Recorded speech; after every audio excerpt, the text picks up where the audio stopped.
Kumle jang ta gi ne pa kai bu na jang le in. Kumle jang ta gi ne pa kai bu na jang le in. Ajiringi ta le manu ta la toi wa toi jiringi to la gi jabli ga la ga jira mi pe na ka bu lang lang ni nge mu nan go ro nan guru jodo wat nan go ro jodo ga abung do ane makara tapa dai dole jia liye ini ni jibli tuan ako malan lale to kalau pendre kageri nim jabi utang ini mukado jaran ini kamera guru jela kamru jimran ran ya nan me ran kilo ini ran gai wa ini binin tanah amala biro ro binin jika jaga jagi janawan jika jaga jagi ini gejala itu mur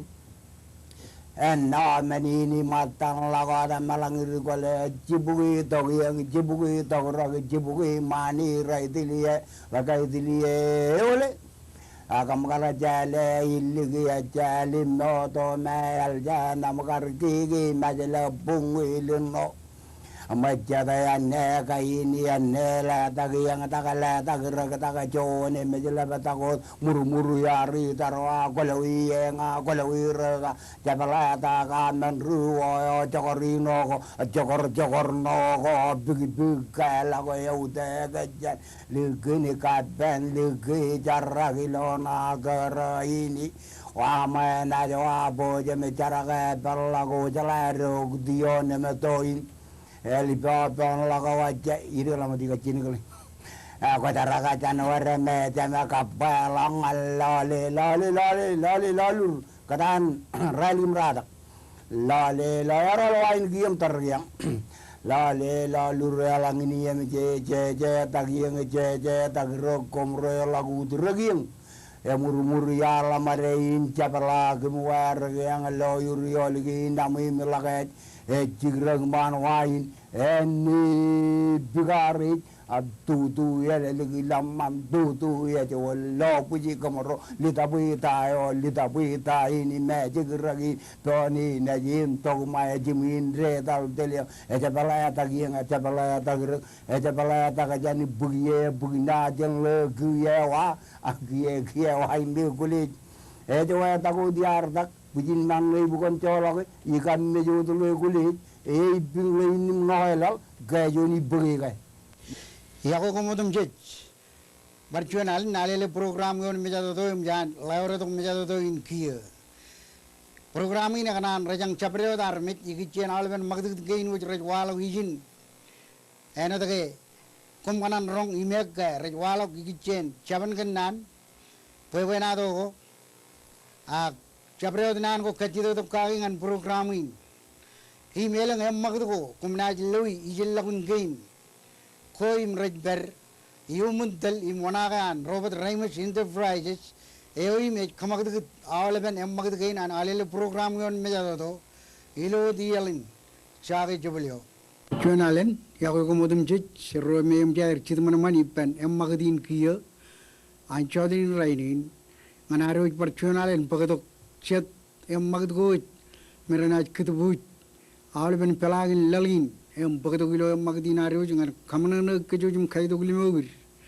ilo yenin chuji barwat magdin aro ipen ron yo mechap drama jidilo amilale a chuen program yo a magdo khaido glimo podada jetle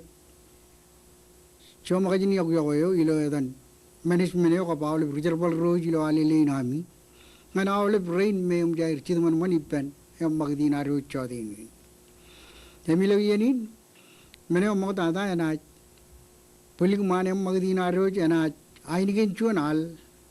chen nejro ilo chigni ajmiro aro chojim pat rongjagemak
Cejlelo war nanin kambolol ngan nejrein wit charin mere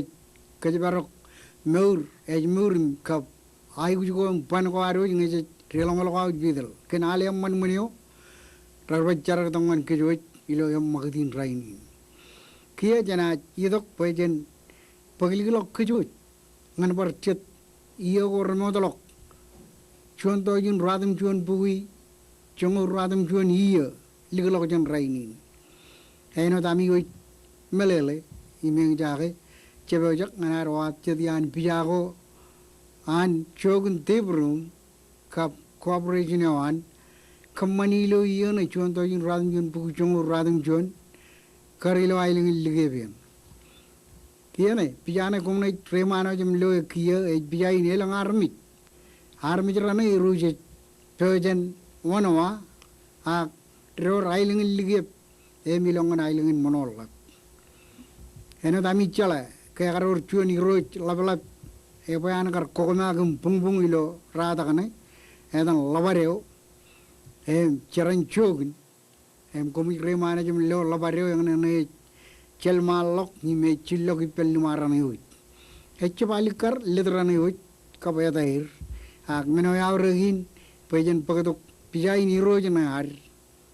menge jelgur ak chijai gujlo pelagini men punnin kaya kar bacchu ni rojo yebung bung kabel ilo alevan rada kayang ewa yang na labareo lane ekani dong ligep em lo dok chogin men gen karayo ipen chogin poena mangren labareo karain lijon chejlo poe kallimurgo jan chor takaya mollal tak ngal labareo murjelim labareo ragar katalok ailing ligep ngan chogin aba kajaran uj mattani jen ekkarangan marongeo emuj kamarongir kaake hewa iyen kain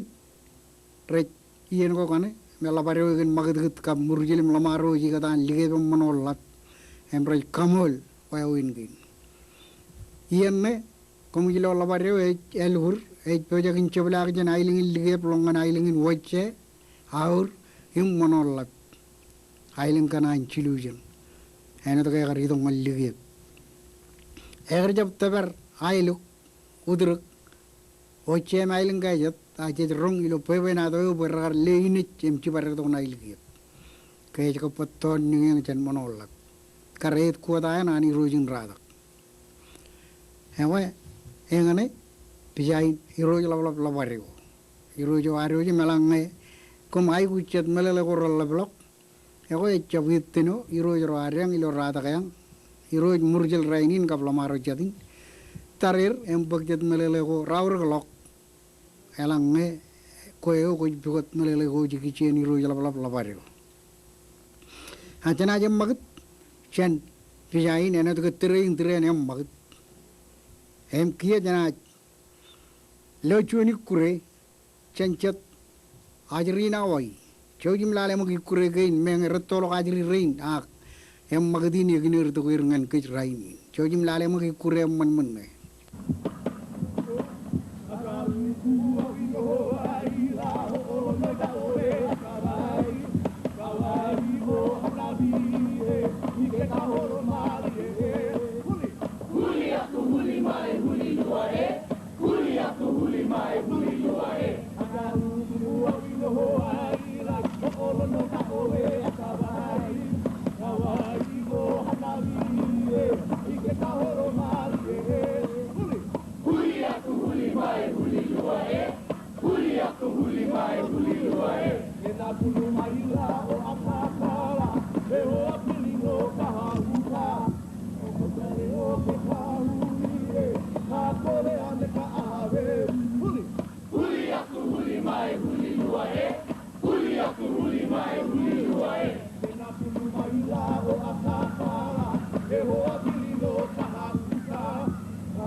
O ulua yene kukuala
Hey, no, no, Pele.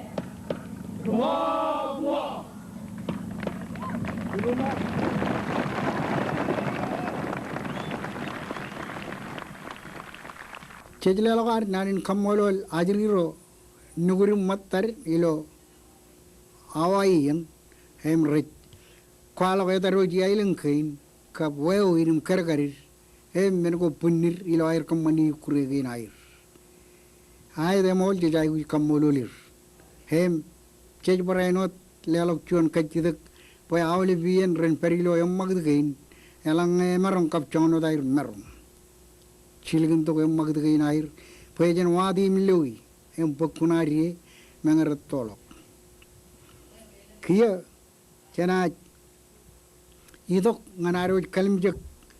Chun Bija, Kenwawin, Konono, Igadan, Chinen im Chemen, Kap Ajriro Najir. Chojim Ronjamak, em Lale, Menaganamijatin Chulogi Rainin, Kenwawin, Konono Igadan, Chinen Chemen. Kap ajriro najir cenaj bajalu je ej mujina cenaj melele ewo winar cerbalang ajriro najir shojim lalem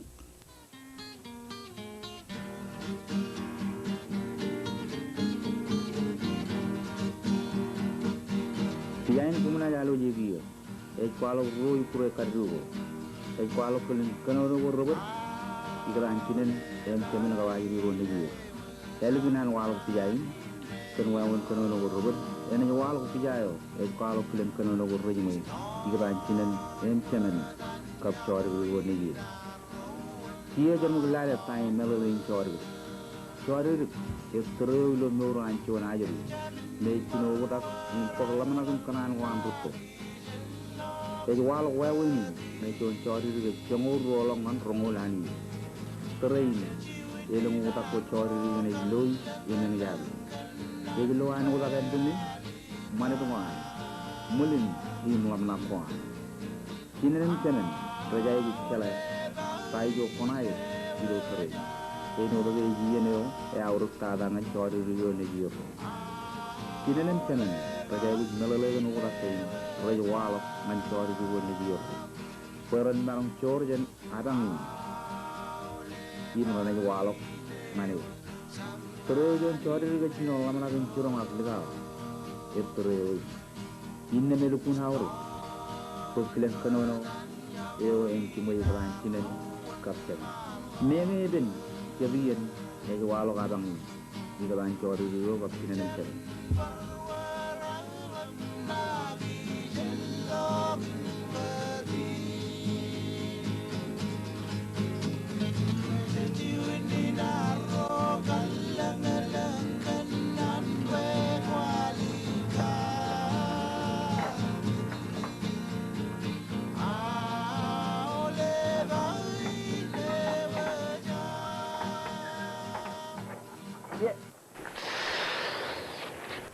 Kalau istilah mana ke kuarilan kapukam cerbar rai, itu melolok. kau melolok, ngai merong melolok najri ke ucap ini, kau nai baca rutong ngai dengan am kemani jok kau nam nak? Kalau mau punya aja di Jepang. kallimur bar kallimur enal ko kallimur ga kone gar bar kammani nanga ko gar bai kade ko ciri kilo cukur Wajib kade ya? em biba wonna gar pagjon tilo ko da lo kan lo pun Cia bunin alti kan kerja na yeri. kon pejana kam kono no eno dajiri roden ruania Alukun mall bawa. e mole langa ko cep cino am kapio kam cerabal jen hilju medal ko cemin bar magad dilo wigen Kalau bunin na eno dajiri kan kerja kau kamangan ngai eno cuma aja. jen hilju mon malok ko jago jin kapio kam cerabal akia ko jago jin cerabal ilo kare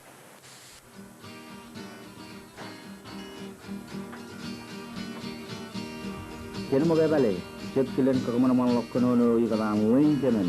yim chori ri ni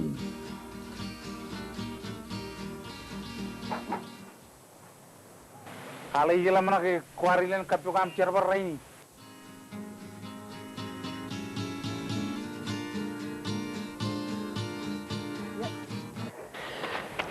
ira kono no piam ngi maja cerabal ilo wai Panga ko kono no ilo am hildu ya ka wala mana kamman awe ine chalok menena nak tabara katar ngan ni emer purwo ine jago am hildu moda jenam chino kono no ngan chori ri ni Kallimur buina aja tadi bawa. oh kallimur bar kallimur enat ko kallimur ga kone bar kammani anga kono gar bai kade la ko kilo cukur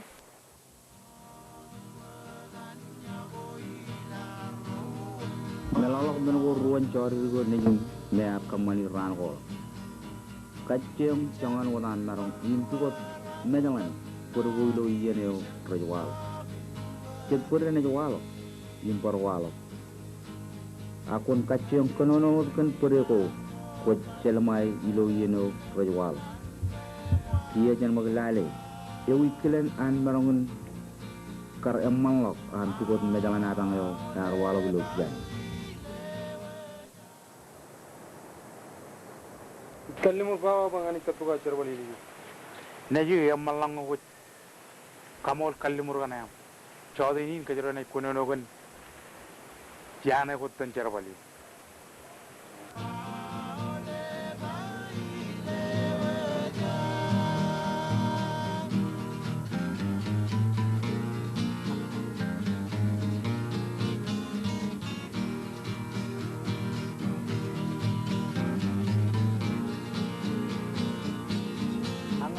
kade la ko kilo cukur Wajib kade. em biba wonna gar pagjon tilo ko da lo kone ilo pun ilo yeno ko kono no e marong kar wor menen ko jine ba ga ga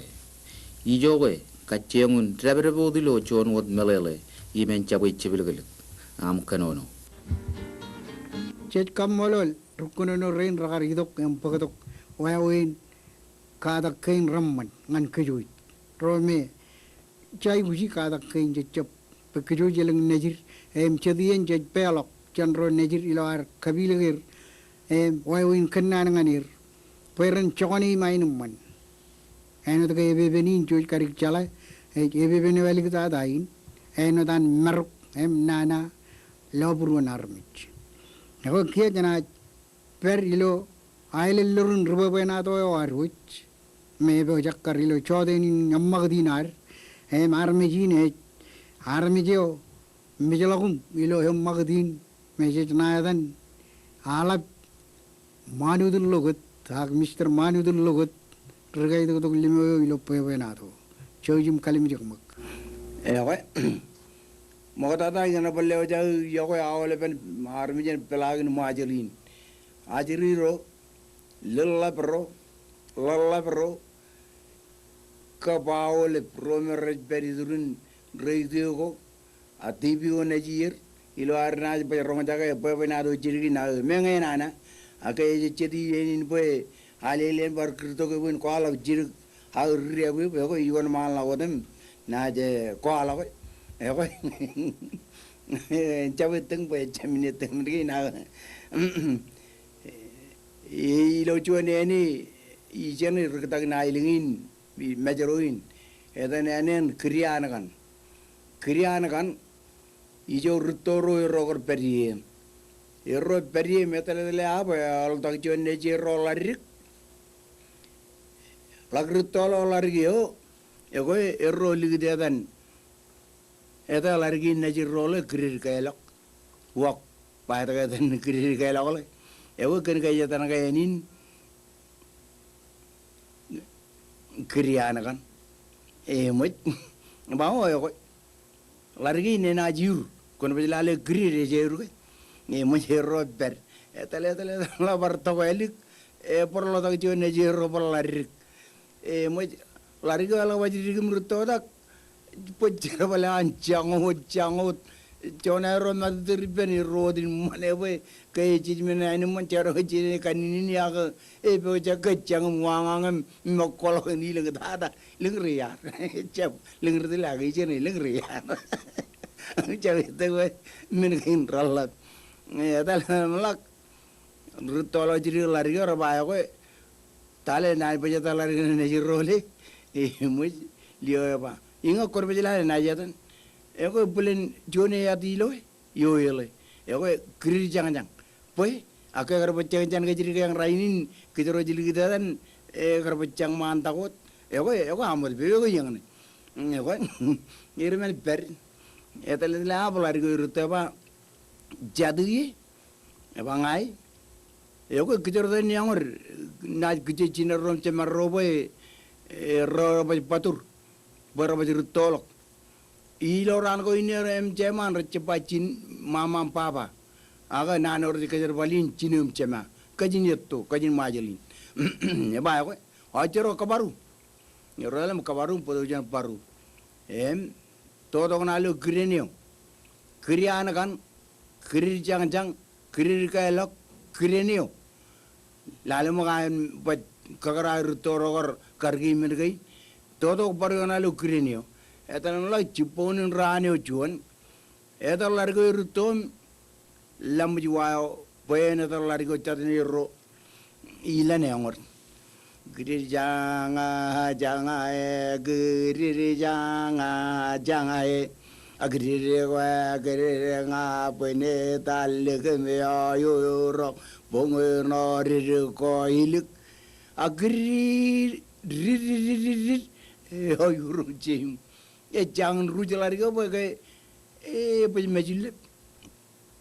lutin jamna kau mau pakai majulib kerja na macam betul lah tain jam kerja kalau macam lam jauh ke ayah pakai lam jalan lari kau wah agri jangan agri jangan agri nga pene talle ke me ayo ro bongo no ri kailik agri ayo ro cem agri nya ngono wala on cepa ngono wala la tai cim jam jiwa ke wala jaje kubuliro mi tari mi to me etan je taen puyan je taen ne kono ada kejradalin yang orto kije cina rom cemaro we rapatur Nawa yo begitu wan. Iro bawa, bawa.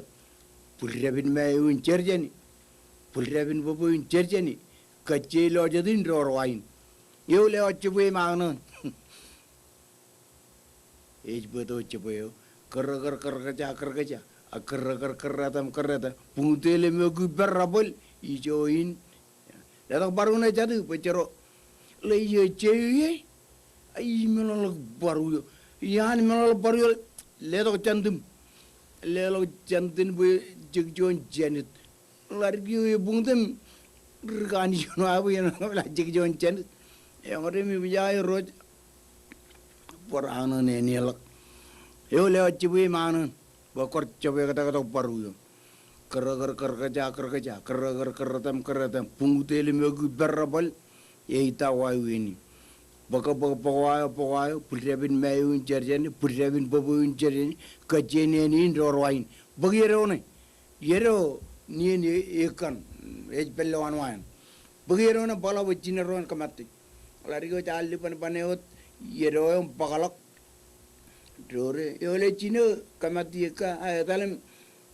jadi kita kubulur majur, yang mana kami tak ben.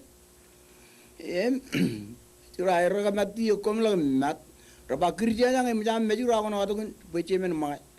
kerja mau dengan ciri kayak macam pen tele mula jipon ranu juan pada lari go chen lamu ilik agri janga agri janga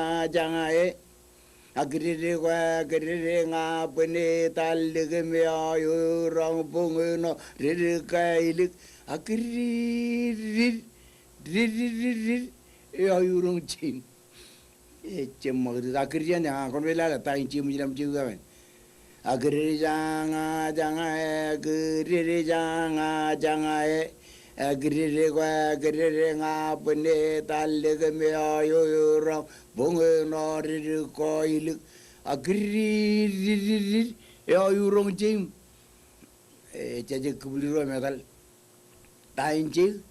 apa yang tain chin kuna to kejara nyangor bagjane baka bawa bulrabin mai uncar jane bulrabin bobo uncaji kacelo jodin roin eule achibu manan bagai pati mata kor pen im cek lari o chene jibo to jibo manan kerja pungutele me gu perrabal colok kargareo nda colok kargareo kajeni join yang orji ero yang or ledo barune imonolo baruci ledo jantum jeg jon janet yang or tele ilang kona ero barral yo le ochiwe mana bor chapato baru kerja pungutele me gu perrabal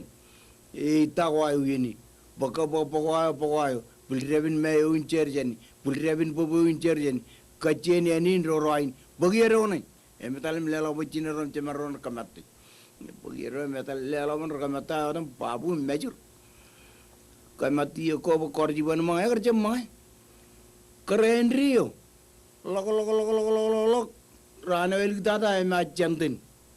kej ma chantin epara lari go chene lo juaul giri janga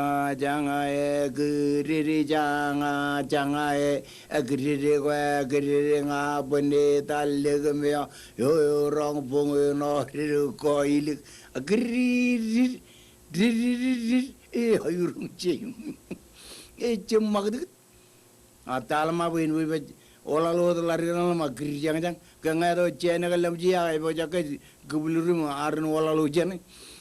konruji dela tain chimu lam ji ga par lam agri janga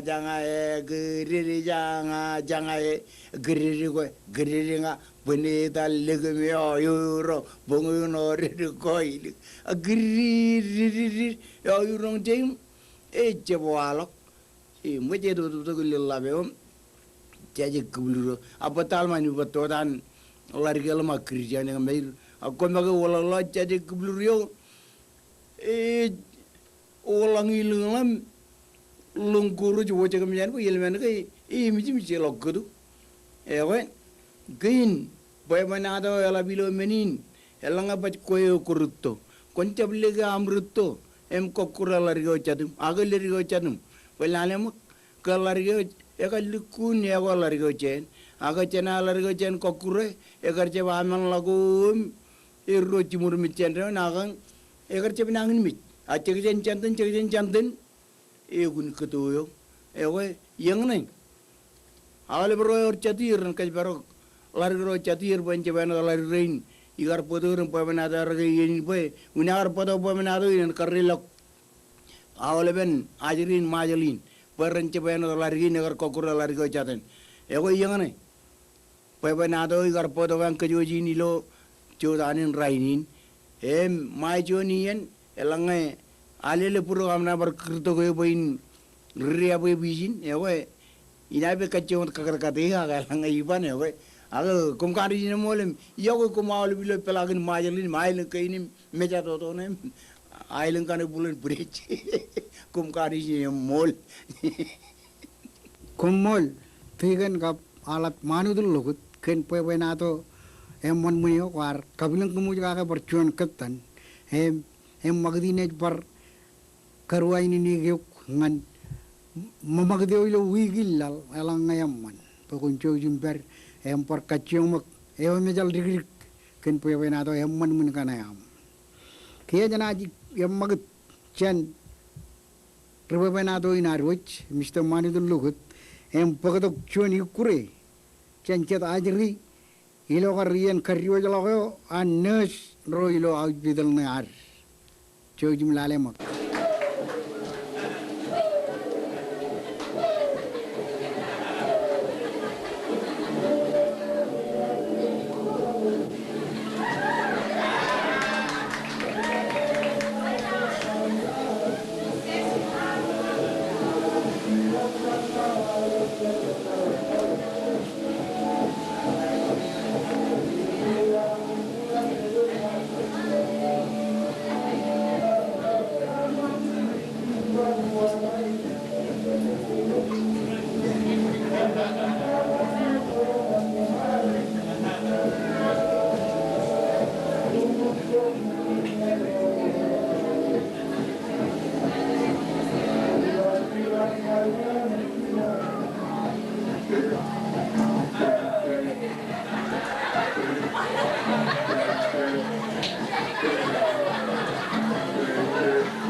Cetkia lelawar kamolol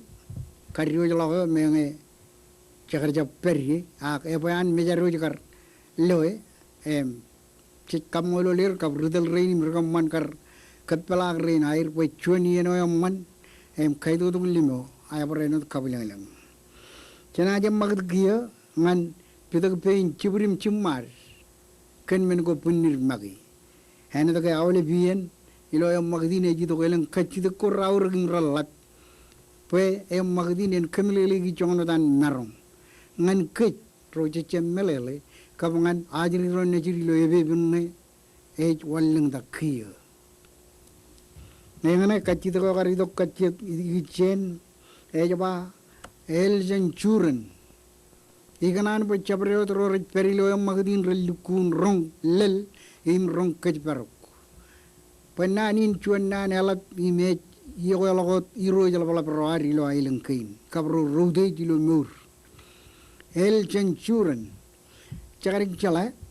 Pue churgo churen lalinar jiro roar kab ledag de roj im ledag de roj im le roj mattair richuren ailang kain.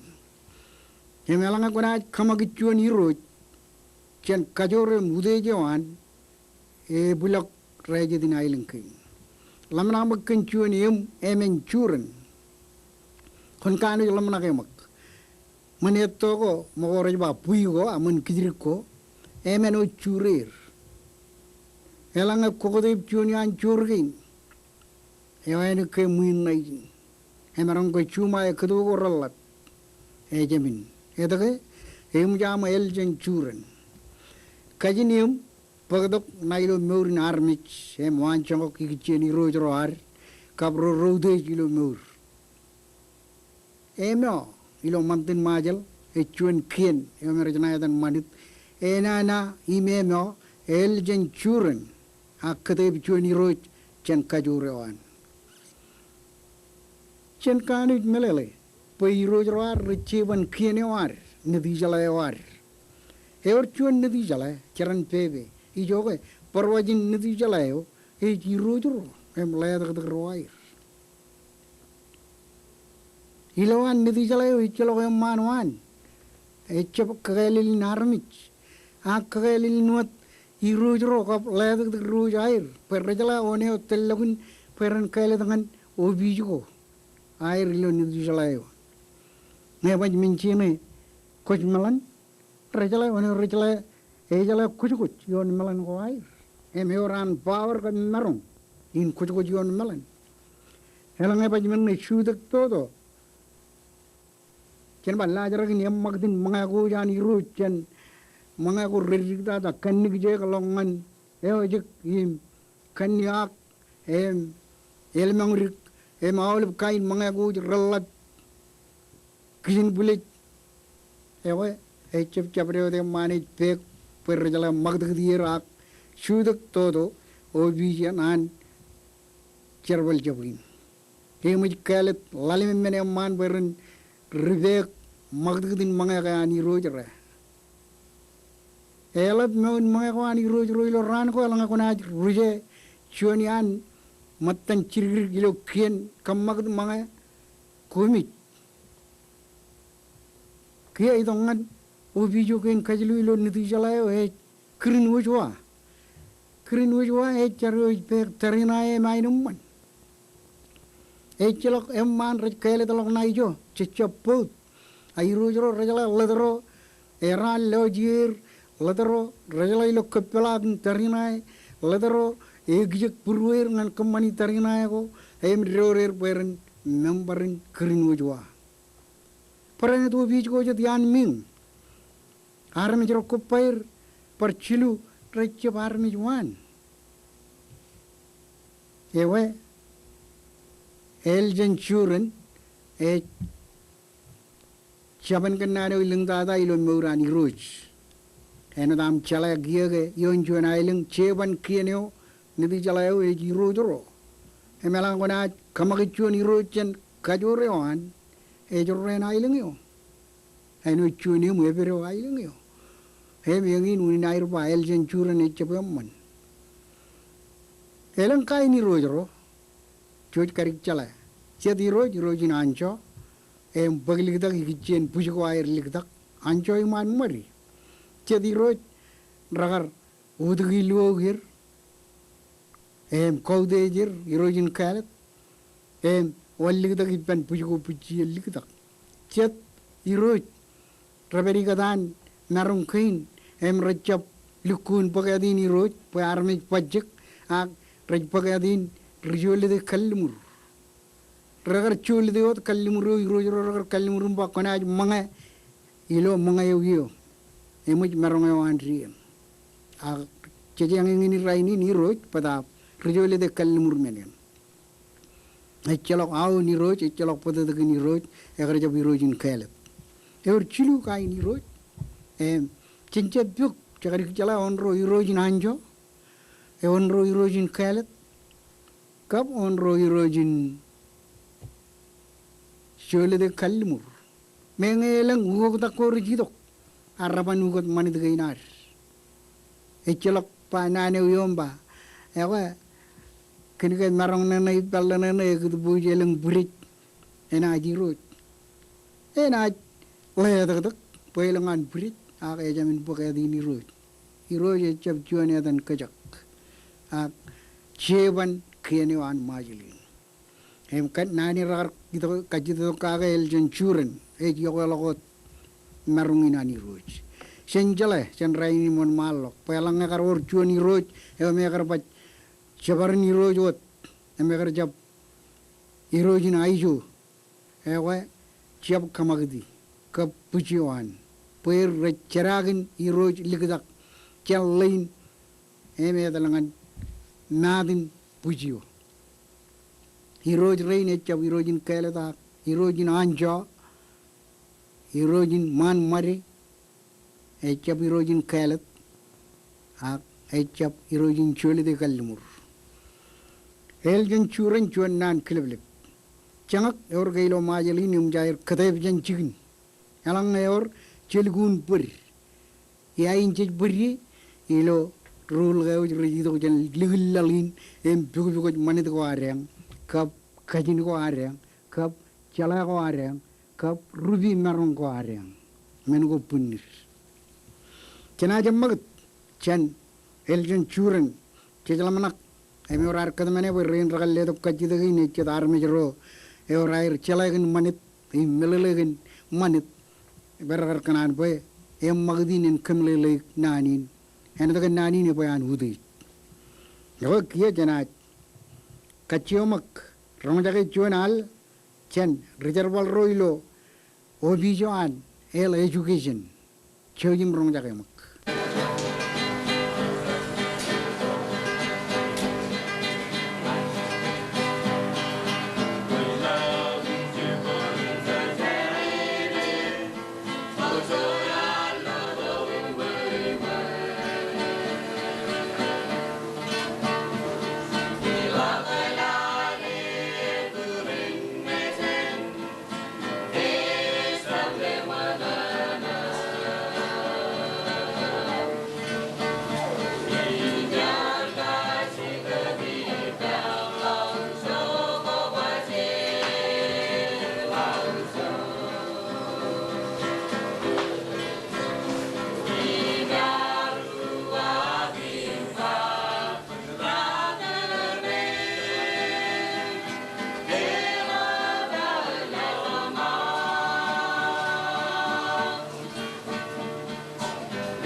ewa jej lelo kar nanin kammolo le barit celok iyal